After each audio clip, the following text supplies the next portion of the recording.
Irmãos, o profeta Eliseu foi um homem muito usado por Deus. Um homem que,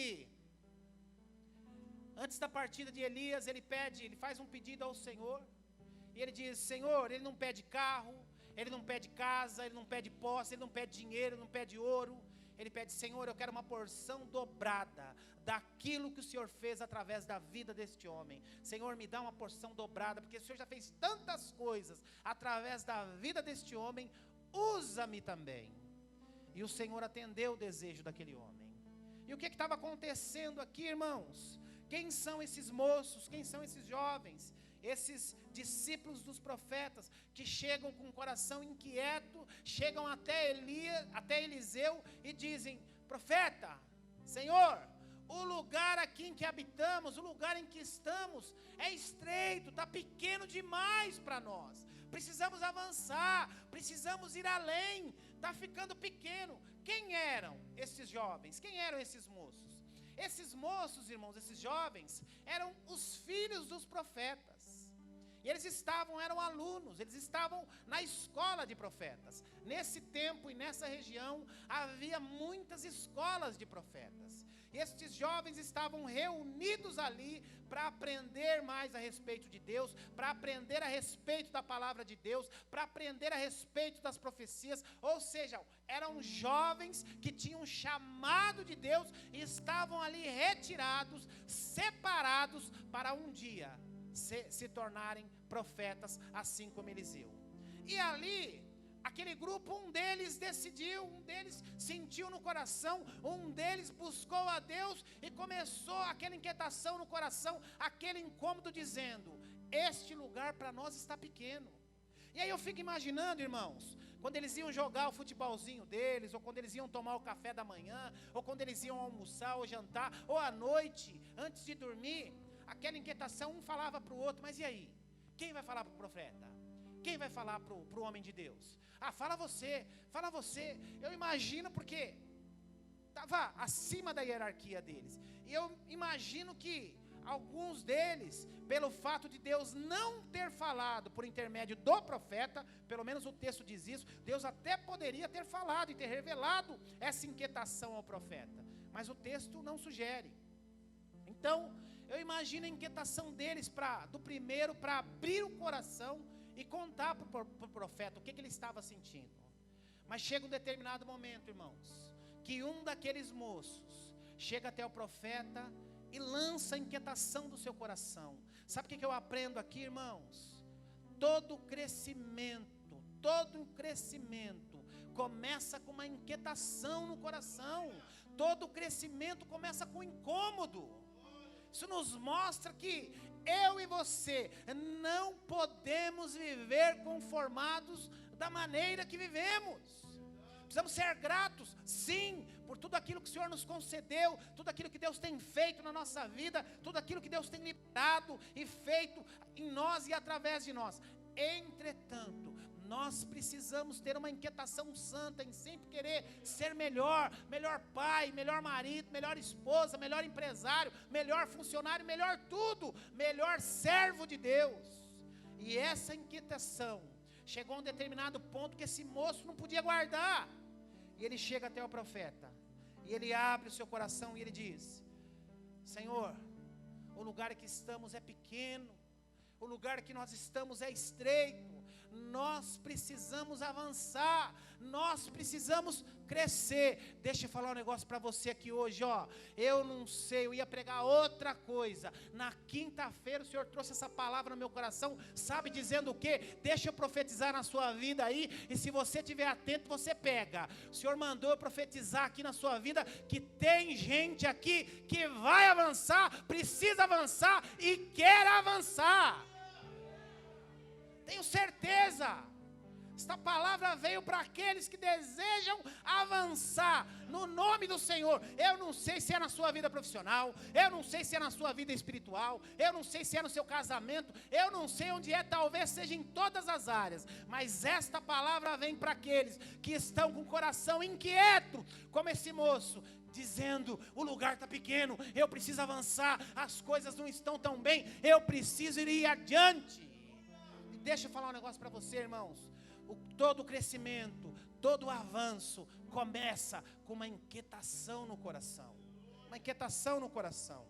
Este jovem, ele chega até o profeta e ele diz: profeta, o lugar que nós estamos aqui, esse lugar onde habitamos, esse lugar onde é a nossa escola, está pequeno, nós precisamos avançar. Só que ele não tem só a inquietação, Deus já coloca no coração dele o projeto, o que se deve fazer. E ele chega até o profeta, ele lança a inquietação e ele diz: eu acredito que a gente precisa ir até cortar árvores, até o Jordão e começar o trabalho. E o profeta diz a ele: então vamos, eu acompanho vocês, Deus falou a vocês, essa inquietação é de vocês, mas conte comigo, eu quero apoiá-los. E aí, irmãos, eu aprendo algumas coisas aqui, que ensina para mim e para a sua vida, nós que queremos e desejamos avançar. Olha o que eu aprendo aqui, em primeiro lugar, que eu e você, para avançarmos, para crescermos, para irmos adiante, nós precisamos tomar muito cuidado com a moda e com os atalhos.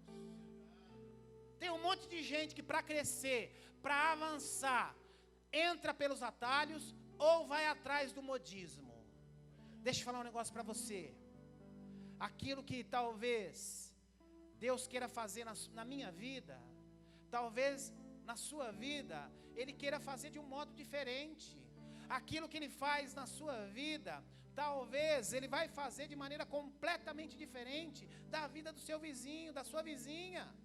Então a gente precisa tomar muito cuidado com os modismos. O outro está fazendo, eu vou fazer também. O outro está indo, eu vou ir também. O outro está saindo, eu vou sair também. O outro está investindo, eu vou... Não! Busque a direção de Deus, o tempo de Deus, porque o Deus é personalista. Ele trata de maneira especial com cada um. E para isso, eu e você precisamos buscar ouvir a voz dEle. Então, precisamos tomar muito cuidado. Não é porque o outro comprou que eu vou comprar. Não é porque o outro fez que eu vou fazer. Não é porque o outro foi que eu tenho que ir. Não é porque o outro voltou que eu tenho que voltar. Não! Busque a direção de Deus. Eu vejo às vezes irmãos e irmãs dentro da igreja, homens e mulheres de Deus, que às vezes retrocedem, pegam um caminho perigoso, porque Maria vai com as outras. A outra pessoa está vivendo um momento diferente, o outro está vivendo um momento diferente, mas a palavra que está na moda, né? Deixa eu ir nessa vibe também. E não é assim, irmãos. Não é assim. O Senhor trata de maneira especial com cada um de nós. O meu tempo talvez não seja o seu tempo. O seu tempo talvez não seja o tempo do vizinho. O tempo do vizinho talvez não seja o tempo daquele que está atrás. Então nós precisamos entender e ouvir a voz de Deus. Não existe atalhos no reino de Deus. Pastor, eu vejo pessoas que foram abençoadas de maneira tão rápida. Amém. Deus sabe todas as coisas. Mas existem tantas pessoas que eu vejo lutando há tanto tempo e ainda não aconteceu. Deus sabe todas as coisas. Se não, irmãos, nós vamos querer ensinar a Deus. Eu aprendo aqui, sabe, que esse moço, ele busca a direção de Deus. E ele vai fazer, o lugar está pequeno, o que nós precisamos fazer? Construir um lugar maior. Não existe atalho. O lugar está pequeno, o que nós precisamos fazer? Primeiro, buscar a direção do nosso superior. Depois, arregaçar as mangas e trabalhar. É isso que eu percebo aqui. A segunda lição que ele nos ensina, olha lá o versículo 2. E depois você pula para o 4. Vamos, olha o que ele diz. Vamos, pois, ao Jordão, e tomemos de lá, cada um de nós, uma viga, e construamos um lugar em que habitemos. E respondeu ele: ide. Versículo 4. E foi com eles, chegados ao Jordão, cortaram madeira. Ou seja, sabe o que eu aprendo aqui, irmãos? Para avançar, para crescer, exige trabalho. Dá trabalho. Você quer crescer, você quer avançar, você quer ter uma vida melhor? Dá trabalho. Você quer ouvir mais a voz de Deus? Dá trabalho, precisa orar mais, jejuar mais. Você quer ser mais usado por Deus? Dá trabalho. Você quer ter um casamento mais abençoado? Dá trabalho. Você precisa se dedicar mais. Ou seja, avanço dá trabalho. Então o que eles fizeram? Se reuniram lá e cada um faça a sua parte. Vão até o Jordão e cortem árvores, vigas. Vamos construir, vamos trabalhar, vamos arregaçar as mangas. Avanço dá trabalho. Eu não posso ficar esperando, deitado em berço esplêndido, esperando a bênção desabar sobre a minha cabeça. Não, nada disso. Eu sempre digo isso, nós precisamos aprender aquilo que eu tenho que fazer, aquilo que você tem que fazer. Deus jamais fará. Deus jamais fará. Porque o que eu tenho que fazer, o que eu preciso fazer, é o meu papel, não é o papel de Deus. Então avançar gera muito trabalho. Gerou nele, no coração dele, a inquietação. Gerou nele a inquietação de precisamos crescer. Ele podia ficar orando, Senhor, revela o que se deve. Não, ele foi trabalhar. Foi fazer a parte dele, arregaçou as mangas, reuniu o grupo lá e falou: vamos construir, o lugar está pequeno? Vamos construir um lugar maior. Porque dá trabalho. Ou seja, foi proativo. Ele não teve só inquietação no coração, porque esse é o grande problema, irmãos, e muitas vezes é o grande problema do brasileiro. Ele tem a inquietação, as dificuldades, mas muitas vezes ele não tem a atitude, só tem a inquietação. Aí a atitude fica na reclamação. A culpa é do governo, a culpa é do Dória, a culpa é do Bolsonaro, a culpa é do Lula, a culpa é da Dilma, a culpa é do plano de saúde, a culpa é do SUS, a culpa é do NPS, a culpa é da corrupção. Não! Nós precisamos ter a inquietação, mas precisamos também ter a atitude. O que nós aprendemos com esses jovens aqui, para avançar, dá trabalho. Sabe, irmãos, uma vez eu estava assistindo um programa, alguns anos atrás, e a pessoa lá tinha sido contemplada lá, tinha sido abençoada, ia ganhar uma casa, ia ganhar um prêmio, um monte de coisa lá. E aí era uma família muito simples. E aí eu lembro que o apresentador do programa chegou para um dos familiares lá, uma das moças, e perguntou: e aí, o que você sonha? E ela, eu sonho em... Eu não lembro se ela sonhava em ser enfermeira ou médica, eu sei, um sonho assim, que ela queria se formar, né? Aí o apresentador deu uma enquadrada, eu até achei meio fora porque geralmente eles não fazem isso, né? Aí o apresentador deu uma enquadrada nela. Eu sonho em ser uma médica. Você sonha em ser uma médica? Mas e aí, o que você está fazendo para se tornar uma médica? Você está estudando? A menina não tinha terminado nem o ensino médio. Mas você pensa em voltar? Então, estou vendo, qual foi, o que tu tá nessa? Na unção do Bob Marley. Né? E aí ele deu uma enquadrada, né? Ele estava lá ia reformar a casa, ia fazer um monte de coisa. Não é o Luciano Huck não, viu? O programa nem tem mais. E aí a gente sentia, e a menina, quando ela falava dos sonhos, ela tinha até empolgação. E quando ela começou a falar, falei: olha, agora vai. Só que aí ele começou a fazer um raio-x da vida da menina. Ela estava esperando o céu se abrir e cair sobre a cabeça dela as coisas. Não fazia nada, literalmente nada. E aí ele começou como que você vai ser médica se você parou os estudos? Como que você vai ser médica se você não pensa, você não tem uma estratégia para voltar a estudar? E começou, sabe? A menina foi murchando. E aí ele falava: olha, eu não estou aqui para te apontar, eu estou aqui para te trazer para a realidade. Você precisa... E muitas vezes, irmãos, eu lembrei desse episódio porque muitas vezes, muitos crentes estão vivendo assim. Muitos crentes estão vivendo assim, achando que a qualquer momento o céu se abre e o milagre acontece. Pode acontecer o milagre? Claro que pode acontecer o milagre. E os milagres acontecem. Agora, eu preciso fazer a minha parte. Você precisa fazer a sua parte. Ter atitude. Como que as minhas atitudes, os meus posicionamentos farão toda a diferença, se eu avanço ou não, Nós precisamos, irmãos, ser proativos. Nós precisamos avançar. Precisamos buscar a direção de Deus e avançar. Agora, terceiro ponto, que eu e você precisamos aprender, precisamos tomar muito cuidado com as justificativas, o fatalismo. Minha vida é assim porque tinha que ser, é o destino. O fatalismo, tudo é culpa do destino, é culpa da família, é culpa da criação, é culpa do modo que foi criado, é culpa do ambiente, do meio ambiente que vive. Pare com isso, justificativas. Não, aqui o que ele diz, vamos pois até o Jordão e tomemos lá cada um de nós e construamos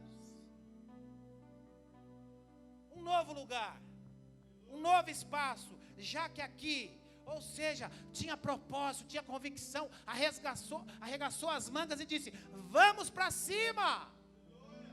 Não dá para ficar só esperando. Tenho inquietação, mas eu tenho propósito, e eu preciso ter agora a atitude de fazer, ou seja, preciso parar de me esconder atrás é o meu destino, é a minha condição. Sabe, irmãos, nós vivemos em tempos em que não é permitido, é quase um palavrão, falar em meritocracia, que o que trabalha mais precisa ganhar mais, que o que estuda mais precisa ganhar mais, não se pode mais falar essa palavra, não se pode, isso é antibíblico, o que trabalha mais precisa ser melhor remunerado. Eu contei aqui a semana passada a parábola, ali foi uma condição de graça que o Senhor queria nos ensinar, mas o Senhor nos ensina que eu e você precisamos nos esforçar e seremos recompensados por isso. E muitas vezes, além da recompensa, Ele libera sobre nós uma graça sobrenatural. Agora, irmãos, seu filho vai disputar uma vaga numa empresa, numa multinacional. Aí ele vai disputar uma vaga com um jovem lá, que teve muito menos condição do que ele, de estudar. Mas é um jovem que vai dormir todo dia 1h estudando, se preparando, se aperfeiçoando. Passa os finais de semana se preparando, buscando se aperfeiçoar. Enquanto seu filho estudou, mas no tempo livre, ele fica até 1-2 horas da manhã, mas só jogando videogame. Ele passa o final de semana empenhado no videogame. Aí chega lá para disputar a vaga na segunda-feira. Aí o ímpio e o seu filho. Mas o meu filho é crente, meu filho é dizimista, meu filho tem bom testemunho. Mas a justiça de Deus se prevalece sobre aqueles que se esforçam. O outro se esforçou mais, o outro buscou mais, o outro foi mais proativo. E estas coisas, irmãos, que nós precisamos aprender no reino de Deus. Eu tenho visto tantas pregações por aí, absurdas, sem fundamentação nenhuma, distorcendo o que está na palavra de Deus. Eu e você, nós precisamos buscar a presença de Deus e fazermos a nossa parte. Tem que parar com essa meninice de abaixar a cabeça e dizer, recebo. Tem gente que acha que é isso que resolve. Não quer fazer nada, mas quer receber a palavra. Recebe. Acho que é assim que as coisas acontecem. E não é assim, irmãos. Não é assim. Olha o que diz lá no versículo 5. E sucedeu que enquanto um deles derrubava um tronco, o machado caiu na água, e ele gritou, ai meu Senhor, porque esse machado era emprestado. Quem é esse moço? Quem é esse homem? A Bíblia não cita o nome dele, a Bíblia não fala o nome dele. Entretanto, irmãos, esse homem ficou famoso, porque ele foi proativo. Talvez ele fosse um um jovem como eu e como você, um homem como eu e como você, um ser humano como eu e como você, cheio de limitações. E a Bíblia prova isso, cheio de limitações, cheio de dificuldades. Tanto é que ele está usando o machado emprestado, mas ele não se limitou nas dificuldades. Quando ele pega o machado emprestado aqui, sabe o que ele está dizendo? Ó, eu não posso, mas eu quero participar. Eu não tenho ferramenta, mas eu quero participar. Eu não tenho condição hoje, mas conta comigo. Quantos e quantos, irmãos, a gente precisa empurrar. Quantos e quantos a gente precisa, às vezes, carregar no colo para que participe das coisas, para que se envolvam com as coisas de Deus, para que se envolvam com as coisas da empresa que trabalha, às vezes até dentro de casa. O cara joga até contra a família. Tem que empurrar, tem que empurrar. O cara aqui era todo limitado, ele pega um machado emprestado, porque ele não tinha ferramenta. Ele diz, ó, eu não tenho ferramenta, mas ó, eu vou dar um jeito. Eu quero participar desse troço. Eu quero participar desse projeto, porque é um projeto de Deus, é um projeto grande e eu quero fazer parte. Então deixa eu falar um negócio para você. Quando vir desafios para você, quando vir projetos para você, entre de cabeça. Ah, eu não tenho condição agora. Ah, eu não tenho saúde. Ah, eu não tenho mais idade. Ah, faça a sua parte. Ajude, colabore naquilo que você puder. Deixa eu dar um exemplo aqui simples, irmãos. Vocês estão me entendendo? Mas deixa eu dar um exemplo simples aqui. Deixa eu ser mais didático. Olha só, irmãos. Há 5 anos atrás, nós estávamos num prédio lá no Parque Novo Oratório, na Dunkerque. E nós começamos lá com 30 pessoas. O prédio estava lotado. Nós estávamos num prédio lá de 220 metros quadrados. O prédio estava entupido, as salinhas entupidas, um calor danado. O pastor de vocês, esqueci minha toalhinha hoje, o pastor de vocês suava mais que tampa de chaleira, um calor apertadinho. E nós chegamos, estava vencendo o nosso contrato de 3 anos. E nós chegamos num dilema, a maioria de vocês participaram disso. E nós chegamos num dilema de que ou nós mudaríamos para um prédio maior, ou nós teríamos que fazer 2 cultos lá. Um culto de manhã e um culto à noite. E aí nós fomos orar. Falei, irmãos, vamos orar. E a grande maioria vem com inquietação no coração. Veio a dificuldade. Como aconteceu aqui, o lugar em que nós estamos estava estreito. E aí nós oramos, conversei com alguns irmãos, minha esposa, começamos a orar. E a decisão foi, não, melhor irmos para um prédio maior. Mas olha o desafio, irmãos. Nós estávamos num prédio de 220 metros quadrados. E viemos para este prédio de 660 metros quadrados. Ou seja, 3 vezes maior. E com salário 3 vezes maior. Com aluguel 3 vezes maior também. E aí surgiu esse prédio aqui. E não fui atrás do prédio. Eu estava vendo um outro prédio. O dono desse prédio me ligou. Ó, estou sabendo, pastor, que o senhor está atrás de um prédio e tal. Eu falei, amigão, esse prédio seu é muito grande. A gente está... Aí quando eu falei para minha esposa é mais sonhadora do que eu. Ela falou, eu acho que é de Deus. Vamos orar. Ela foi orar, Deus falou de cara no coração dela. Falei, eu vou orar também. Aí o que eu fiz, irmão? Nós estávamos dando um passo muito maior. Muito maior. E naquele momento nós não tínhamos condição de alugar. Era o ano de 2015, o país estava numa crise danada. Vocês lembram 2015? Um monte de gente perdendo emprego, a Volkswagen mandando um monte de gente embora, as montadoras, a Ford, estava uma crise danada, uma crise danada. Eu sofrendo isso também. 2015 foi um ano terrível, eu vendi 2 carros que eu tinha para poder pagar dívidas. Porque o país estava, para quem trabalhava, principalmente para quem trabalhava por conta, estava um ano dificílimo. Mas o Senhor havia confirmado aquilo no meu coração, no coração de alguns irmãos e no coração da minha esposa. O que eu fiz? Eu liguei para o meu pastor, trouxe ele até aqui e mostrei. Quando ele viu esse prédio, ele quase enlouqueceu. Falei, filho, isso é de Deus, que coisa maravilhosa. Ele estava apertadinho lá em São Mateus ainda. Ele falou, e se Deus me desse um prédio desse? Ele até brincou, você é queridinho de Deus, isso é de Deus. Só que quando eu falei aluguel para ele, ele falou, filho, se Deus está te dando, Deus vai dar graça e tal. Aí o que eu fiz um sábado de manhã, irmãos? Eu liguei para um monte de irmão, Mandei uma mensagem para um monte de irmão. Falei, irmãos, queria que vocês estivessem sábado, 9 horas, no endereço, lá na rua Oratório, em frente à parada Ana Maria. Eu queria que vocês estivessem lá. E veio um grupo aqui de uns 20 irmãos. Que é assim que se faz. Chamei os 20 irmãos aqui. Falei, irmãos, a situação é essa, essa e essa. Nós vamos fazer uma votação aqui. Porque eu não sei, irmãos. Eu não sei. Meu coração quer. Mas a minha razão... Aí um falou lá, pastor, seria maravilhoso se não fosse a época que nós estamos vivendo. O outro falou lá, pastor, né, o passo aí é muito comprido, mas eu acho que dá. O outro, resumindo, irmãos, na votação decidiu que nós tínhamos que pegar o prédio. Nós pegamos o prédio.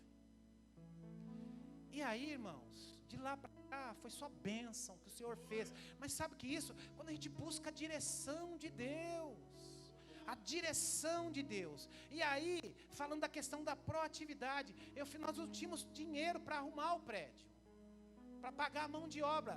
O que Deus foi tão bom que 15 dias antes de sairmos do outro prédio, um irmão entre nós falou, pastor, tem uma igreja que quer mudar para cá, e eles querem mudar para cá, eles querem ficar com o som, querem ficar com a porta de vidro, querem ficar com tudo.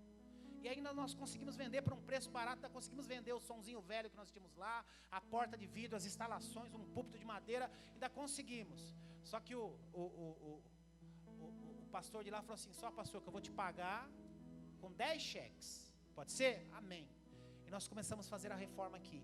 Eu convoquei uns irmãos, agora olha aí a diferença, para a gente entender o que é proatividade, o que é participar, o que é pegar o machado emprestado. Eu estou usando o exemplo do reino de Deus, mas isso vale para a sua empresa, lá onde você trabalha, isso vale lá para a participação da sua casa, os adolescentes que não querem lavar a louça, não querem arrumar a cama, que acham que a mãe tem que fazer tudo, para você entender. Aí eu convoquei alguns irmãos, nós temos aqui irmãos, irmãos especiais, temos engenheiros elétricos, temos pintores, temos pedreiro, temos mestre de obra, temos gesseiro, eu convoquei. Só que tinha um monte de gente aqui, irmãos, que não sabia nem pegar no pincel, que não sabia nem pegar numa enxada, que não sabia, só que eles vieram aqui e falaram assim, pastor, não sei fazer nada. Mas esse ombro aqui carrega entulho, esse ombro aqui carrega lata de concreto, esse ombro aqui carrega tijolo. Aí as irmãs vinham aqui e falavam assim, pastor, eu não posso fazer, aí na obra aí não dá para mim trabalhar, pastor. Mas eu posso vir aqui, trazer um bolinho para os meninos, eu posso trazer uns refrigerantes, eu posso trazer umas garrafas de café. Irmãos, e todo mundo participou a seu modo. E nós ficamos aqui mais de um mês, uns 40 dias para conseguir mudar no prédio, mudar para o prédio. E olha o prédio, isso aqui não tinha piso, essa parede não existia, não tinha nada. Isso aqui era uma loja de sucata, terrível, uns bicos de luz pendurados, era terrível o lugar. Mas foi o lugar que o Senhor nos deu. Agora, tinha um monte de gente, irmãos, um monte de gente, que podia participar, mas não quis participar. E tinha um monte de gente que não podia participar, que tinha um monte de justificativa, Demétrio. Eu não posso por causa disso, por causa daquilo. Mas sabe o que eles fizeram? Pastor, eu não estou aí. Eu não posso ir aí trabalhar. Mas deixa eu te falar. Eu tô mandando aí, na hora do almoço, estou mandando umas quentinhas aí. Pastor, eu não posso estar aí tal dia. Mas eu vou pagar o dia de um pedreiro, de um pintor. Aconteceu isso aqui. Estou pagando um dia de um pedreiro, põe ele para fazer o que ele puder. Pastor, eu não estou podendo ir aí, mas estou mandando uma lata de tinta. Então, essa é a proatividade, irmãos. E quando nós temos esta proatividade, a bênção de Deus vem sobrenatural sobre a nossa vida. Porque Deus faz justiça. Ele nos dá aquilo que não merecemos. Imagina quando nós provocamos a Deus. Esse moço diz aqui, ai meu Deus, o machado era emprestado. Ele perde o machado, o coração dele fica angustiado, porque o machado não era dele. Mas sabe o que eu aprendo aqui com esse moço? Sabe o que eu aprendo com esse moço aqui? Eu não tenho condição de participar com ferramenta minha. Eu não tenho condição de participar com as minhas próprias ferramentas. Entretanto, conta comigo, eu estarei lá. Porque na hora ele pensou, eu não tenho ferramenta, mas eu posso conseguir emprestada. Eu não tenho dinheiro, mas eu posso contribuir com a minha mão de obra. Eu não tenho a qualificação. Eu não sou um eletricista, mas eu posso segurar a escada para o eletricista. E assim é, irmãos, na nossa casa, assim é na empresa onde trabalhamos. É assim a questão da proatividade. Eu não consigo entender, irmãos, eu não consigo compreender aquele ou aquela que diz, ó, estamos junto, conte comigo, mas não participa. Discurso é uma, a prática é outra. Ah, estamos junto, mas nunca está junto. Ah, estou aí, mas nunca está aí. Não consigo entender isso. Não consigo entender isso. O tá junto é tá junto. Tá junto é tá junto. E esse moço aqui, ele nos ensina isso. Eu não tenho recurso, eu não tenho a ferramenta, eu não tenho a disponibilidade, mas conta comigo, eu vou dar um jeito. Conta comigo, eu vou dar um jeito. Assim eu preciso ser na minha empresa, assim eu preciso ser no meu casamento, assim eu preciso ser na minha família, assim eu preciso ser no reino de Deus.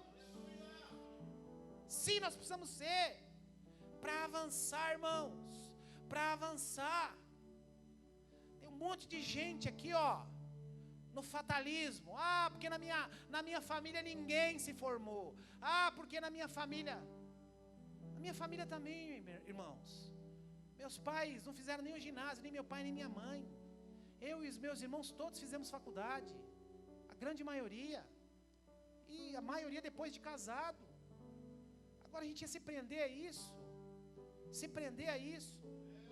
Ao fatalismo, a condição que eu tenho, a condição em que eu vivo, a condição, o meio ambiente em que eu fui criado. Pare com isso. A história para mim e para você tem que ser diferente. E Deus quer fazer diferente. Deus quer fazer diferente. Agora, o que eu aprendo aqui também, ele era, olha Deus falando de novo com a gente, ele era um sujeito bem relacionado. Irmãos, hoje um machado é caro, não se empresta ferramenta. Quantos aqui, ó, já foram em oficinas arrumar o carro, foram na oficina de alguém, na marcenaria e tal, o cara coloca uma placa lá bem grandona, não empresto ferramentas. Quantos já viram essa placa? Acho que a maioria, né? Ninguém gosta de emprestar ferramenta, irmãos, porque muitas vezes vai e não volta. Já aconteceu isso comigo. Uns tio da Marisa lá que ela pegava umas ferramentas minhas e não voltava nunca.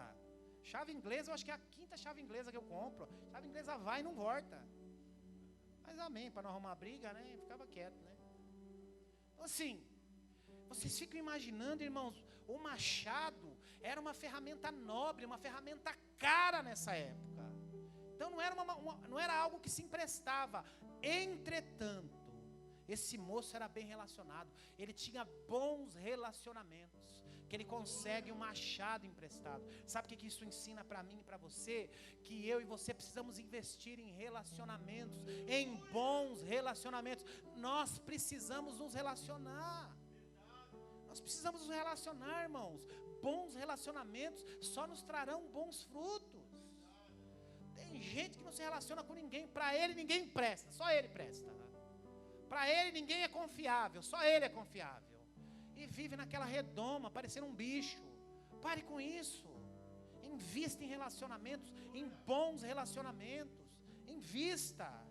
Pastor Carlos Alberto sempre fala isso, irmãos. Aquele que caminha sozinho, ou já caiu, ou está prestes a cair. Aquela que caminha sozinha, ou já caiu, ou está prestes a cair. Invista em relacionamento. Nós precisamos, nós temos essa necessidade. Nós, povo de Deus, nós temos essa necessidade. Precisamos andar juntos com outras pessoas, com outros irmãos, as irmãs com outras irmãs, os jovens com outros jovens. Nós precisamos disso. E esse moço, ele tinha bons relacionamentos, tinha um bom relacionamento, que ele conseguiu um machado emprestado. Olha, ele conseguiu alguém que emprestasse um machado, uma ferramenta cara na época, uma ferramenta rara na época, mas ele conseguiu. E sabe por que ele conseguiu? Porque ele tinha boa reputação. Repita comigo, eu preciso ter boa reputação. As pessoas confiam em você, irmãos? As pessoas confiam em você? A sua família confia em você? Os seus vizinhos confiam em você?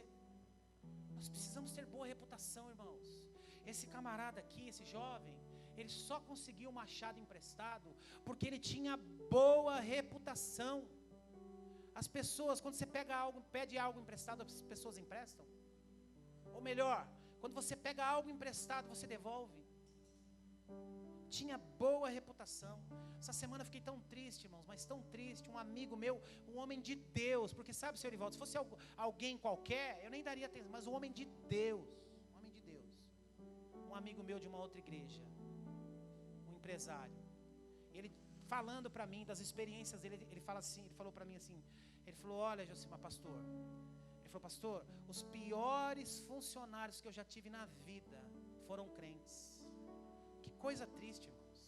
Tem um monte de gente que usa isso como jargão, e há as exceções. Vocês são exceções aqui. Eu conheço muitos de vocês aqui, irmãos, que são os melhores funcionários das empresas que vocês trabalham. Alguns aqui eu sei da história, que cresceram na empresa. Mas ele falou para mim: é um homem de Deus, um homem sério de Deus, um cara generoso, um cara que vive para abençoar outros. Mas disse isso para mim: as piores experiências que eu tenho tido são com funcionários crentes. São os que mais tentam tirar proveito, são os que mais pisam na bola. Sabe que eu fiquei feliz depois, sabe o que ele falou para mim? Mas eu não desisto, eu vou continuar investindo. Então, as pessoas confiam em você. Você tem boa reputação. Não estou falando do passado, irmãos. Todo mundo já pisou na bola. Todo mundo já pisou na bola. Todo mundo já pisou na bola. Mas a partir do momento que você teve um encontro com Deus, a partir do momento que você decidiu andar em retidão, precisamos ter uma boa reputação. Nós precisamos ser confiáveis. Ser confiáveis. As pessoas precisam olhar para nós e dizer: nesse eu confio. Nesse eu confio. Ele é uma pessoa confiável. Somos todos cheios de limitações. Podemos errar, mas sermos pessoas confiáveis. Esse moço era uma pessoa confiável. Ele diz: ai, meu Senhor, o machado era emprestado. Se ele pegou um machado emprestado, que era uma ferramenta cara e rara na época, é porque a pessoa que emprestou para ele falou: eu vou emprestar para ele, e ele vai devolver. Eu vou emprestar para ele, e esse machado vai voltar. Eu não vou tomar balão. Não vou tomar balão. Sabe, irmãos, quando ele grita: ai, meu Deus, o machado afundou. Ai, meu Deus, o machado afundou. O Senhor trouxe ao meu coração. Sabe, irmãos, muitos aqui, tem algumas áreas na vida que já afundaram ou estão prestes a afundar. Muitos aqui, tem algumas áreas na vida que, se ainda não afundaram, estão prestes a afundar. E quando eu orava sobre essa mensagem, eu perguntava: Senhor, o que o Senhor quer tratar nesta manhã? O que o Senhor quer falar a respeito do que o Senhor quer falar nessa manhã? Ele dizia isso. Mas sabe, irmãos, nós temos um Deus que diz e pergunta: ó, o que está afundando aí? O que está afundando aí na sua vida?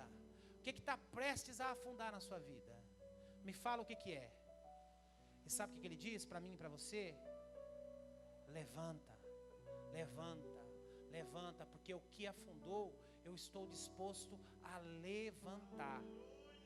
A levantar. É isso que Deus faz. Eu não sei como está a sua vida, irmãos. Eu não sei como está seu casamento. Eu não sei como está a sua vida espiritual. Eu não sei como está o relacionamento com seus filhos. Eu não sei como está a sua vida financeira. Talvez alguma dessas áreas da sua vida esteja afundada, como esse machado. Mas nós temos um Deus que diz: levanta. E esta manhã, hoje é tempo de Deus levantar o que está afundado ou prestes a afundar na sua vida. Vamos ficar em pé. Eu queria chamar a banda.